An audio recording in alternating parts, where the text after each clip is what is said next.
You are now listening to Black Coffee, Crime, and Crochet, a true crime podcast where cozy meets criminal, hosted by Jasmine C.L. Prince. Grab your yarn, pour up an iced coffee, let's sit through the chaos.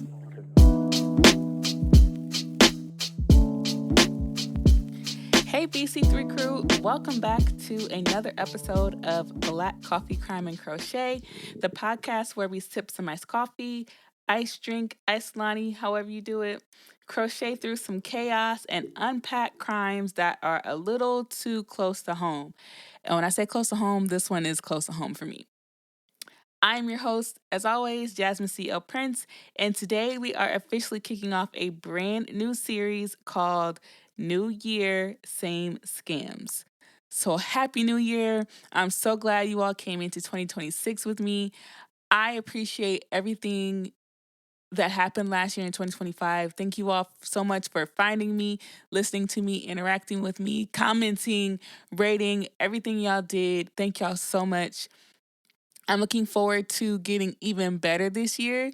So again, thank y'all so much. Just had to say that. Also, I am working on the ums. I just caught myself saying it. Please continue to give me grace with working through that.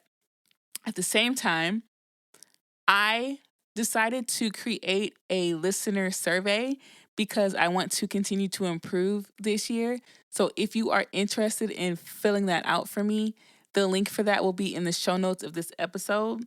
It will also be in the bio of my Instagram page.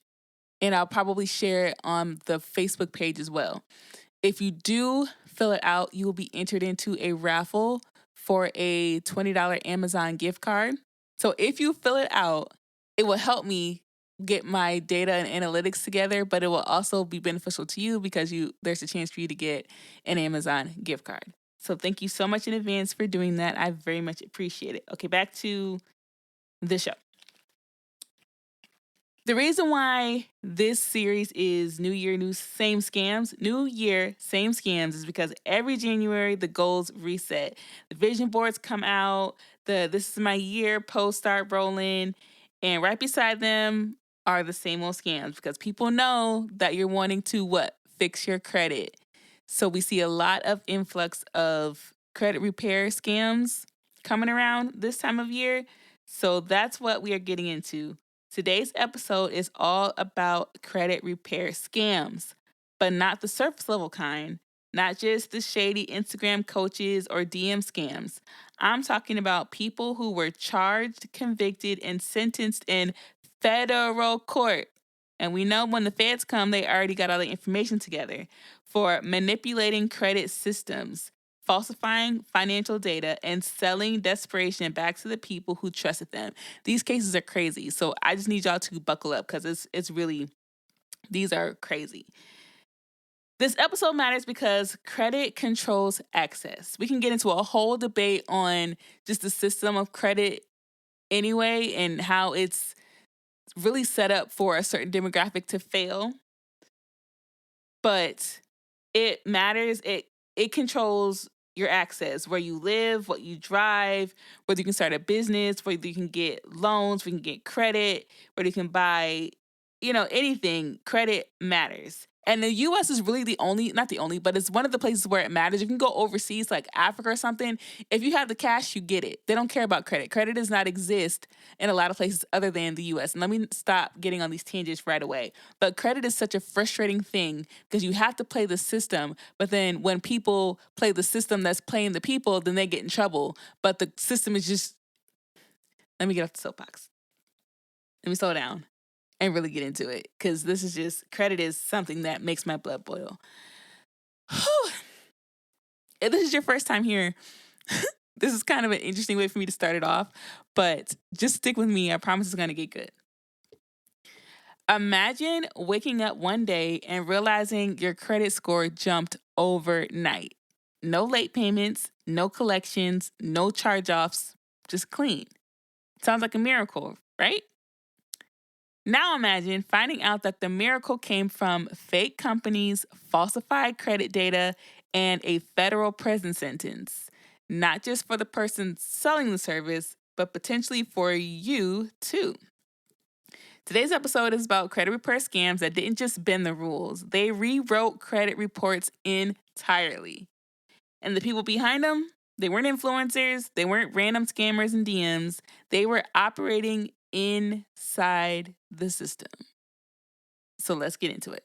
But before we do, if you're new here, we always start off with an iced coffee recipe of the week. So let's do that first. Today's iced coffee is very simple. You just put it all in the glass and then add your ice last. I rhymed. So you need your vanilla almond milk, cold brew with a little splash of white chocolate and caramel. So again, today's coffee is a vanilla almond milk cold brew with white chocolate and a splash of caramel. You just put it all in your glass. So either you brew your cold brew or you buy it from the store, put that in the glass, add your vanilla almond milk or your milk of choice. If it's vanilla flavored, that's better. But if not, you can just add vanilla. Add in a little white chocolate, a splash of caramel, and then add your ice last because the ice shocks the coffee and you don't want it to get watered down. So add your ice last. That's it. Nothing fancy, nothing dramatic. I know a lot of times I give y'all razzle dazzle, but for the first coffee of the year, we're just going to keep it pretty chill because this episode is a lot. So without further ado, crochet update. Husband's sweater is coming along very nicely. I'm currently working on the hood and it's just a really large, what it's called is it's a really large, solid, granny, square, stitch, rectangle. So it's just a continuous round of granny stitches. The solid ones, not the ones with the 3 double crochet space, 3 double crochet. It's just a solid one. And I'm going to make it into about, 18 by something. It's going to be a really large rectangle. I'm going to fold it in half and then sew it up and attach it. So we got that. But I've already finished the front and back panels and sewed them together. And I've tried it on him. It fits. He gets his arms through. It's much more relaxed than the last one I made. So I have high hopes for this one. I think this one will actually get finished. The hood is almost done. When that's done, I'm going to attach that. And then the last thing for me to do is the sleeves and the ribbing. So y'all please cross your fingers that this actually works because I've been trying to make my husband something since about July of last year, and I'm just now figuring out something. So now that we've gotten our iced coffee, we've gotten our crochet update, we can get into it. We are starting with Kevin and Latrese Hargrave and their credit repair fraud. Kevin Edward Hargrave, also known as Kevin Edward Wade, and his wife Latrese Hargrave, also known as Latrese V. Williams, built a long-running credit repair operation that defrauded consumers for over a decade, despite multiple legal actions to stop them. The Hargraves operated a series of businesses offering to, quote, erase bad credit for upfront fees, targeting people with poor credit histories who were desperate for a quick fix. Their scheme involved false promises of guaranteed credit score improvements within 90 days and claims that negative items, even accurate ones like late payments, charge-offs, and repossessions, could be permanently removed from credit reports. Over the years, their fraudulent services took in millions of dollars from consumers, even as authorities obtained court orders against them. Orders they repeatedly violated. I could not find a lot of background information on either Kevin or Latrese. I did find an old LinkedIn profile for Kevin. So what it said is he is the owner, and this is directly from LinkedIn. It said he is the owner and founder of HelpMyCreditNow.com, which is a family-owned company with over 20 years of credit industry experience. Mr. Hargrave has managed experience in the credit and collection industry for over 12 years. His prior expertise as the manager of credit collection of Florida under the mentorship of Larry Johnson included staff of 150 plus employees in collections, customer service, sales, and human resources. His trained staff put years of experience to work for customers, specializing in having better credit and a secure credit card.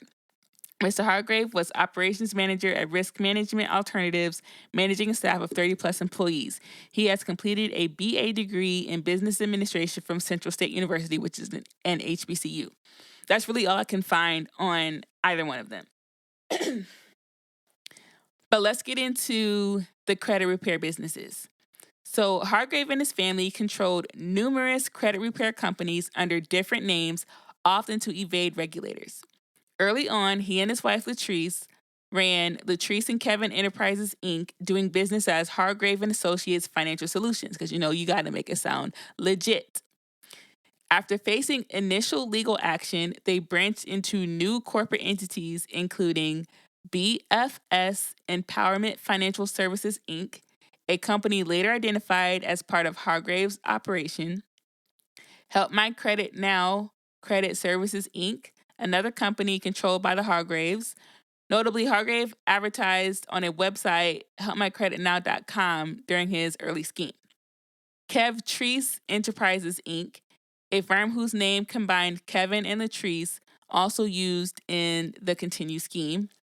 And then WSA Optimization Firm, Inc., a later company Hargrave operated, purportedly offering credit repair services under the brand WSA.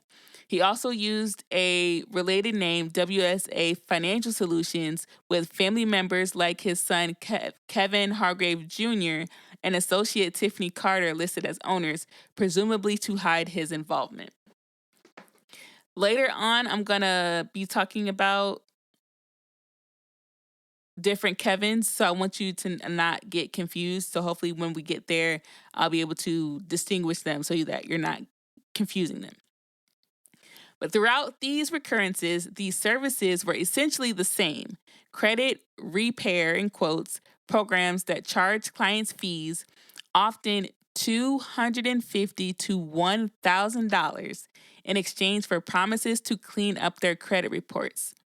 Hargrave even expanded offerings to include an advance fee credit card product, charging people $100 to $300 for a supposed credit card with a guaranteed, y'all listen, a guaranteed $5,000 plus limit.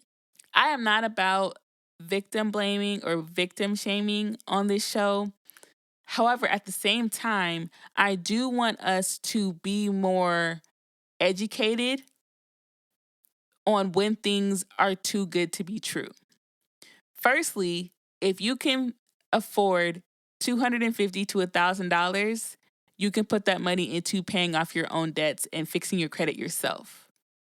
Secondly, nothing is guaranteed.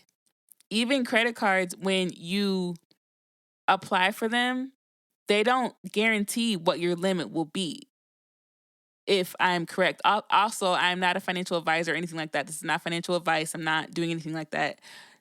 Just disclaimer. So if they're saying they're guaranteeing you $5,000 plus limit and you have bad credit, that should raise some red flags, because that's not even, that doesn't even make logical sense. But they prey on people, one, not being educated, and two, being desperate to the point of where they don't do their due diligence or don't know how to do the due diligence to see that these things are red flags and are not legitimate.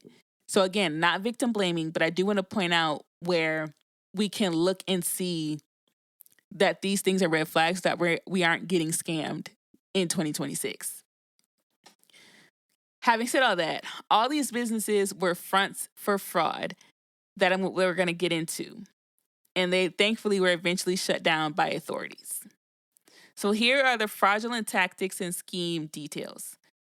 Hargrave's operations used deceptive and illegal tactics to fabricate, fake, and forge credit improvement. And this is really the way they went about this is so detailed that I don't think I've ever known any type of credit repair to be this detailed. It went beyond what the normal credit repair scam does. So first, they did the false quote identity theft dispute letters, which when I said this hits home for me, I know about dispute letters because before I knew what I know now, I had paid someone to fix my credit. They never did it. But they explained it to me too, where they would send these dispute letters and I wouldn't have to do anything. They would do it all for me, send dispute letters to the credit bureau. I was supposed to hear back within like 60 to 90 days and it should be taken off my credit and then my credit would go up. That was all they told me, that they would dispute it on my behalf. It would be taken care of, my credit would go up. They never sent the dispute letters. Of course, they never reached out to creditors. Nothing ever happened. My credit never went up and I had already paid them. I paid them the money before the services were rendered, which I know now is illegal. I didn't know that at the time. So that's how they started. So what they did was, rather than legitimately negotiating or correcting errors, his employees mass-produced form letters to the major credit bureaus, Equifax, Experian, TransUnion, the big three that we all know, falsely claiming that all negative items on a client's credit report resulted from identity theft or fraud. These letters aim to trigger the credit bureau's fraud dispute process and remove negative entries without investigation. They were sent in envelopes with fake return addresses to distance the company from the disputes. This was wholesale deception. None of the negative credit items were actually due to identity theft, and the clients often knew the debts were legitimate. But by flooding bureaus with false claims, he sought to game the system into deleting accurate credit history. Let me be clear. This tactic is illegal, effectively a form of mail and wire fraud, and it undermines the integrity of credit reporting. Regardless of how we feel about it, this is illegal.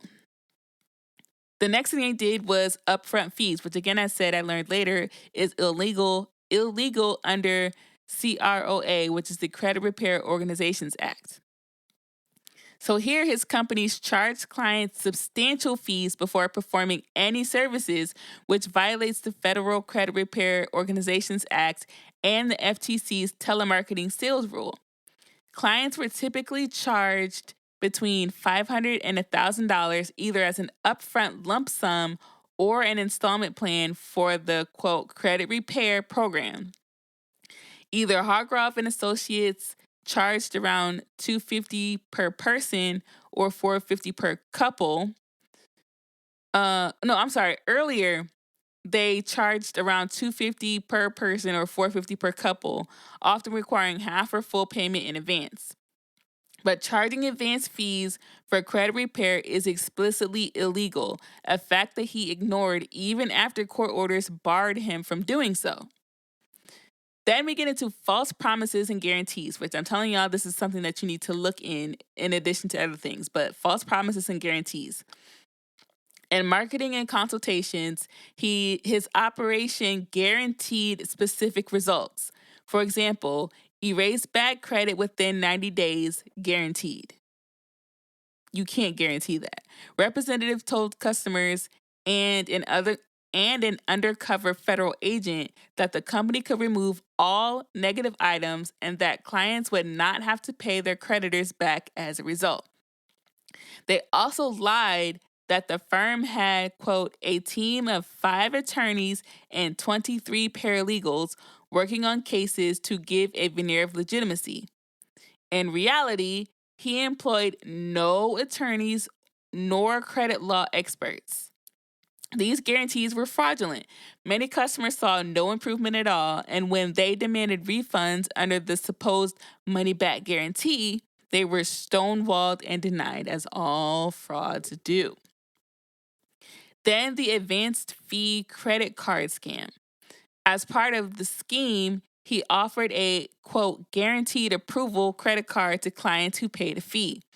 Ads on HargraveCard.com and Radio claimed that for a $100 to $300 fee, the applicant would get a credit card with a $500 to $10,000 limit guaranteed.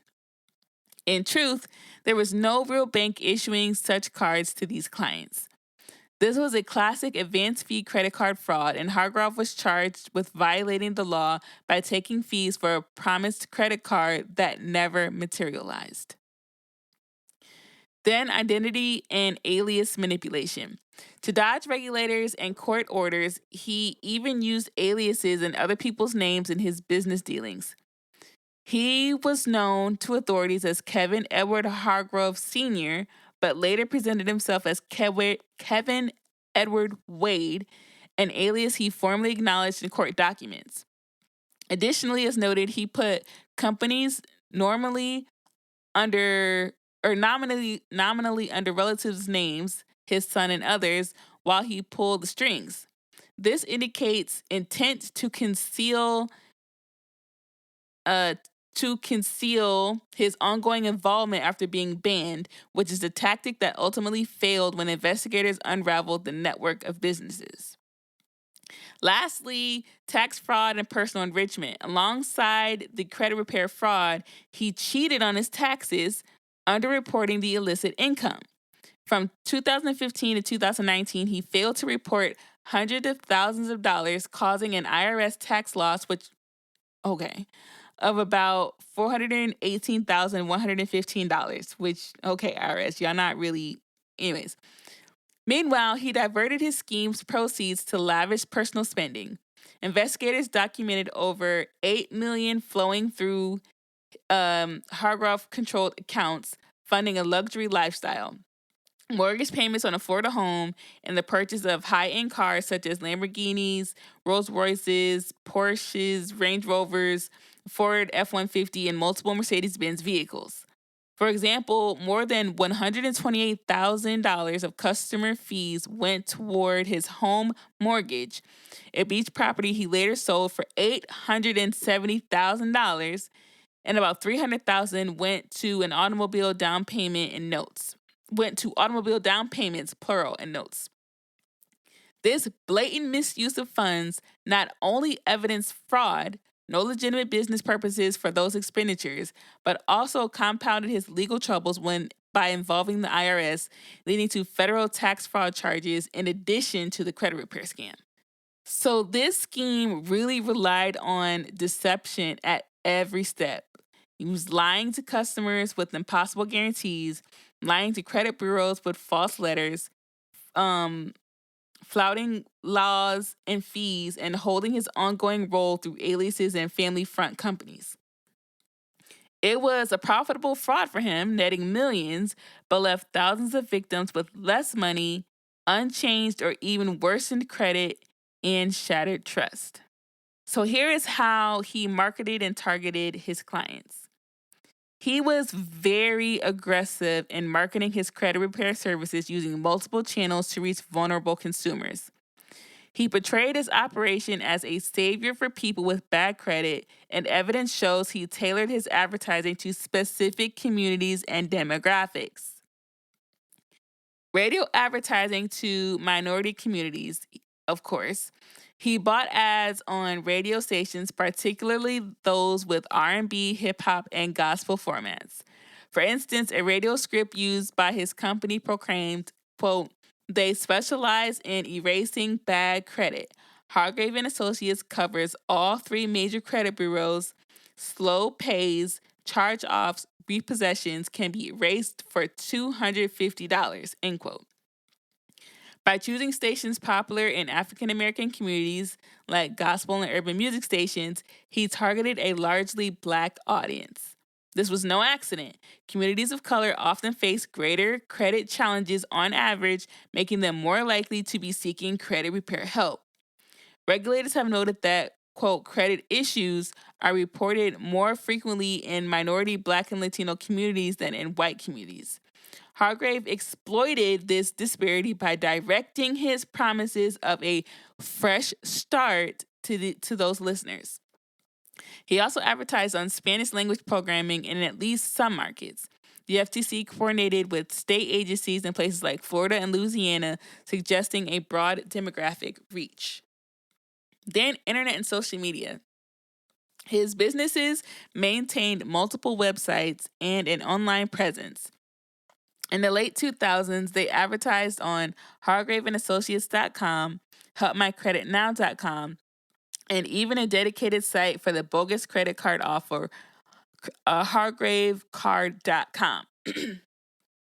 In more recent years, Hargrave, through WSA optimization, used company-specific websites, email campaigns, text message blasts, YouTube videos, and other social media posts to reach customers nationwide. One tagline on social media offered a, quote, 90-day money-back guarantee, end quote, and urged people to, quote, schedule a free consultation today, end quote, reflecting the slick marketing approach. These online campaigns often featured testimonials or bold claims about credit score boosts, trying to lend credibility to the scam. But he was using deceptive branding. The names of Hargrave's companies and marketing buzzwords were chosen to sound trustworthy or empowering. For example, quote, Empowerment Financial Services, Help My Credit Now, and Financial Solutions, end quote, all suggest a helpful, client-focused business. Hargrave branded himself as a credit expert using the name Hargrave and Associates, implying a large firm with staff. But remember, he falsely claimed to have attorneys and paralegals on staff. The WSA acronym was not publicly tied to Hargrave's notorious surname, allowing him to advertise without immediately alerting those familiar with his past. By all accounts, the marketing materials were polished and persuasive, so much so that thousands of consumers across the country were drawn in. Then he, of course, targeted the financially desperate, which is what I was saying earlier. His pitch appealed to those in financial distress or seeking major purchases. He lured people who had been denied loans, who had bankruptcies or foreclosures, or who simply felt trapped by low credit scores.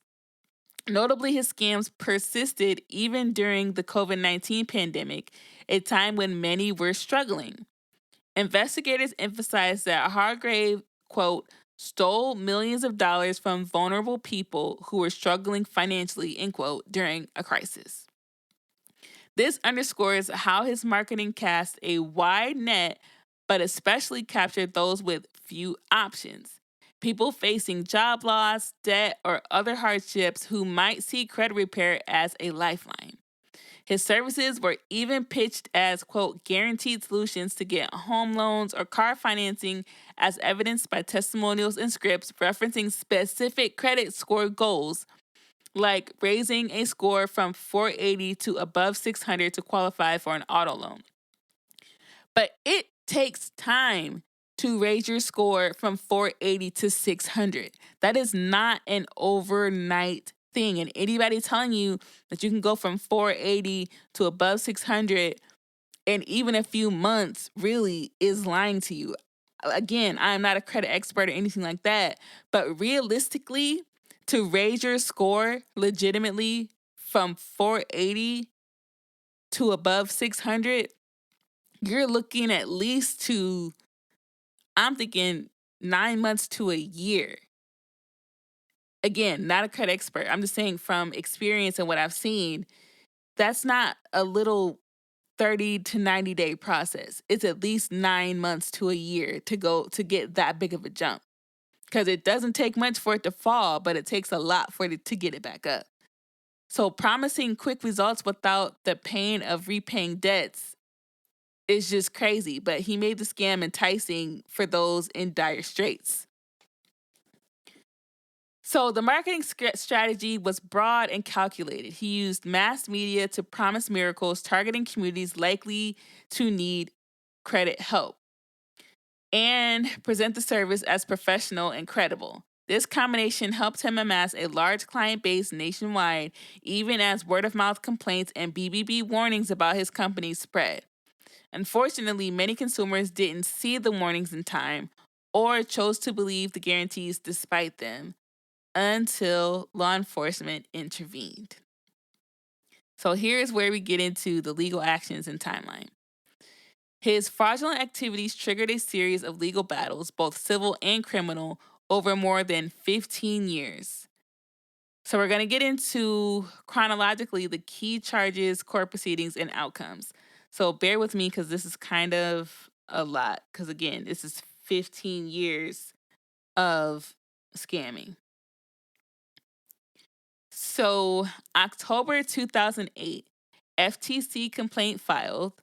The Federal Trade Commissions and several states launched, quote, Operation Clean Sweep, targeting deceptive credit repair firms. As part of the sweep, the FTC filed a complaint in federal court, Middle District of Florida, against Latrese and Kevin Enterprises, Inc., doing business as Hargrave and Associates Financial Solutions, along with Latrese Hargrave and Kevin Hargrave Sr. The complaint alleged violations of the FTC Act and the Credit Repair Organizations Act, accusing the Hargraves of falsely claiming they could remove accurate negative information and of charging illegal advance fees. It also cited a phony credit card scheme and telemarketing sales rule violations. The court issued a temporary restraining order on October 23, 2008, freezing the defendants' assets and halting the businesses. That's October 2008. Then we get to January 2010. After litigation through 2009, including discovery that documented the Hargraves' deceptive sales tactics, the U.S. District Court of Jacksonville entered a final order in January 2010 in favor of the FTC. This order permanently banned them from misleading consumers and selling credit repair services and prohibited any upfront fees for such services. It effectively shut down Hargrave and Associates' initial operation and imposed compliance reporting requirements. Notably, the FTC had calculated consumer losses at roughly $7.4 million. And while the exact restitution in 2010 isn't cited, the groundwork was laid for a substantial judgment. Then we get to 2010-2011. Despite the injunction, he did not cease his activities. He and Latrese quietly continued marketing credit repair under new business names, BFS Empowerment, Help My Credit Now, and Kevtrese Enterprises, essentially violating the court order almost immediately. Evidence later showed they were again charging upfront, quote, now they're changing it to enrollment fees of around $250 and making the same false promises of erasing bad credit. During this time, consumer complaints resumed flowing to authorities and the Better Business Bureau, indicating that they were back in the credit repair business under the radar. Fast forward to April through June 2012. The FTC, learning of these violations, filed a civil contempt motion against them in April 2012. In May 2012, Judge Marcia Morales Howard, who presided over the case, granted a new TRO to halt the ongoing scam, appointed a receiver to take over the businesses, and froze their assets again, citing, quote, good cause to believe they were flouting the 2010 injunction. A preliminary injunction was issued on June 1st, 2012, keeping the businesses shut while contempt proceedings advanced. The FTC coordinated with multiple state attorney general, Arkansas, Florida, Louisiana, and Tennessee, and the BBB in this effort, underscoring how far-reached the Hargraves' continued scam had become. November 19th, 2012, according to getoutofdebt.org, civil contempt order. There's a civil contempt order and $6.4 million judgment. Judge Howard found Kevin and Latrese Hargrave in civil contempt for willfully violating the 2010 order. The court's order, issued May 19, 2012, hit the defendants with a $6.4 million judgment reflecting the amount they had taken from consumers in the post-2012 period. The Hargraves admitted under oath that their resurrected businesses had generated $6.4 million in income, and they consented to a judgment for that amount. The court gave them 30 days to pay the $6.4 million to the FTC for consumer restitution. Importantly, the judge modified the final order to permanently shut down all their credit report operations and ban them from ever working in credit repair industry again. In effect, as of late 2012, Kevin was under a federal court order never to do credit repair or related services in the future. But it's worth noting that violating such an order not only risks further civil penalties, but could trigger criminal contempt. The stage was set for criminal law enforcement if he persisted. So they wanted to make sure you know that if you keep going, it's not going to be pretty. It's not going to be pretty at all. 2013 and 2015. Following the contempt order, public records of the Hargraves' activities are sparse for a few years. It's possible he could have paused overt operations to avoid immediate consequences. However, evidence in later criminal filings shows that by 2015, he was back at it again, like he doesn't learn. This time using relatives and new friends like WSA optimization and operating from Georgia instead of Florida while targeting consumers nationwide. The FTC's $6.4 million judgment, if unpaid, would hang over them, but collection can be difficult if funds were hidden or spent. It appears he kept many assets out of reach and decided to continue his scam under the radar.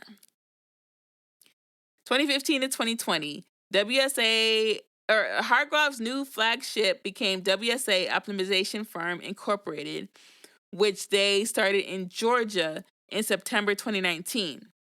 Though marketing as early as 2015, this is where they're showing as early as 2015, but officially 2019 in Georgia. He put his son, Kevin Hargrave Jr., and an associate, Tiffany Carter, as the listed owners, but in practice controlled the business.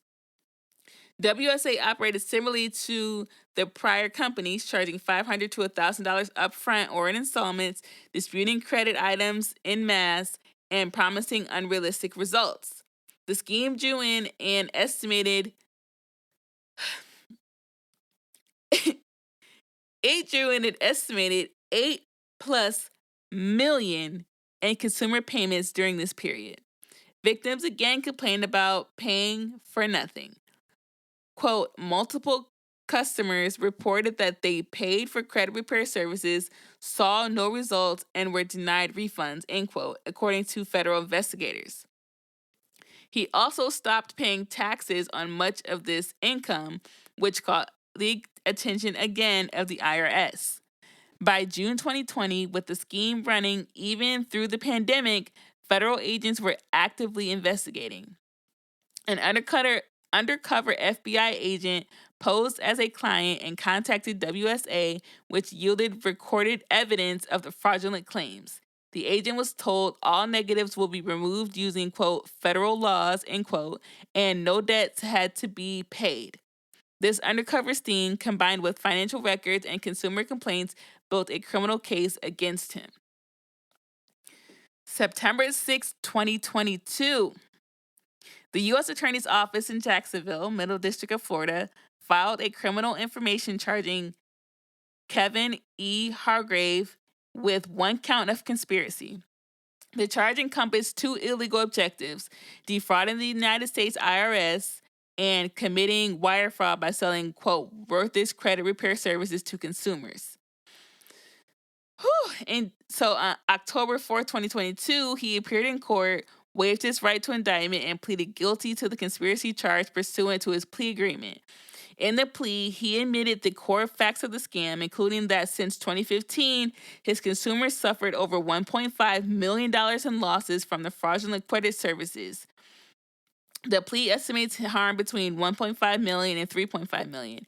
He also agreed to forfeit $1.5 million in proceeds and to pay full restitution to victims, including the IRS's $418,000 tax loss. But y'all should just let that go. But anyways, the plea capped his maximum prison exposure to 5 years, the statutory max for the conspiracy charge, which was clearly negotiated given the scale of the fraud. July 2023, we almost through these dates, guys. July 2023, before sentencing, listen, y'all, because these people, they never cease to amaze me at how hard they try to get out of trouble. This man, before sentencing, tried to retract his guilty plea, likely hoping to renegotiate or avoid prison altogether. But you're getting only 5 years. There are lots of people who go down for like 20, 25 years. You're only getting 5. Like, my man, just chill, do your time, and just sit there.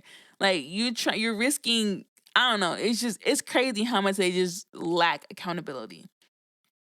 He argued there were changes in sentencing laws that might affect his case, among other reasons. However, the court, Judge Howard, the same judge from the FTC case, found no valid basis and denied the motion to withdraw the plea on July 11th, 2023. The judge's order reaffirmed that he had knowingly and voluntarily pleaded guilty and was simply experiencing, quote, buyer's remorse, which is petty, at the expected sentence. So then the case proceeded to sentencing. February 2nd, 2024, he was sentenced to 5 years in federal prison, which is the maximum allowed by law for his conspiracy count. U.S. District Judge Marcia Morales Howard imposed this sentence, underscoring his long-running contempt for the law. In addition, the court entered a forfeiture judgment of $1.5 million to seize all ill-gotten gains and ordered him to pay restitution to his victims, including the specified $418,115 to the IRS for the tax evasion. While the exact breakdown of restitution to consumer victims was not detailed in public release, the total likely approaches or exceeds the $1.5 million harm figure acknowledged in the plea. The 5-year prison term stands out because many white-collar defendants received less. However, Hargrave's blatant recidivism and the vulnerable people he preyed upon during the pandemic were cited as aggravated factors, which some get less, but a lot get way more. He is also permanently enjoined again from any credit repair-related businesses. If he were to ever reoffend, further federal charges would be likely, but with substantial prison term now in effect, his fraud career has effectively been stopped. So he was given a chance to reform, but just repeatedly chose not to, which is crazy. So that is a lot. This has just been interesting because he did a lot more than a lot of other credit repair scams do, in the sense of he offered a lot more. But it's all, again, the same scam. Again, if you can afford to pay somebody to fix your credit, just put that money into calling your creditors on your own behalf and making arrangements and cleaning your credit up yourself. Because a lot of times these come without any type of return on your investment, and you're just spending money that you really don't have in the first place to pay somebody to do something that you can do. Yes, you in theory you might think it's easier, but in the long run, it's really not. So this case also was everywhere. There were a lot of people talking about it, from people in the credit repair business to online people. It was everywhere. Within the credit repair industry, this is an infamous case. Some even argue that, quote, this man alone destroyed the credit repair industry, which is a quote from a book called The Death of Credit Repair by Thomas Miller. It's an ebook, but a lot of people feel that way. The industry's trade groups often reference this case when educating members on what not to do. This was very multifaceted because it harmed individual victims financially and emotionally, because it drained their money.